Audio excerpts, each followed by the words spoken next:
In today's video, I'm going to teach you how to set up an automated reply in ManyChat.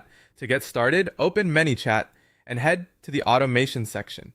This is where you manage the messages and workflows that are sent automatically when someone interacts with your page or account. If you're new to ManyChat, don't worry. The layout is designed to make basic automations quick to set up, and this is one of the simplest ones you can create. Once you're inside automation, you have two main options depending on how you want the reply to be triggered.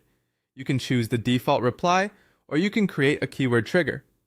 The default reply is useful if you want ManyChat to send an automatic message whenever someone contacts you and there isn't another automation already handling that conversation. It works well as a general first response and can help you acknowledge messages right away, even when you're unavailable. If you want more control, create a keyword trigger instead. This option lets you decide exactly what word or phrase should activate the automation. For example, you might use a keyword like info. That way, when someone sends that specific word, ManyChat will recognize it and send the reply you've prepared. This is especially helpful when you want people to request something intentionally, like details about a product, a service, or a link. After choosing either default reply or your keyword trigger, type the automated response message.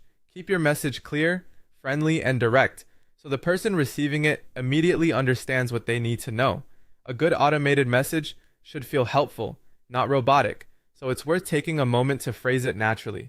If this reply is the first thing someone sees from your business, it also sets the tone for the conversation. When your message is ready, enable the automation. This is the final step that actually turns everything on. If you forget to enable it, the message may be saved, but it won't send to anyone. So before you leave, double check that the automation is active. And that's it. You've now created an automated reply in ManyChat, whether you use the default reply for general responses or a keyword trigger for more specific interactions. This simple setup can save time and help you respond consistently.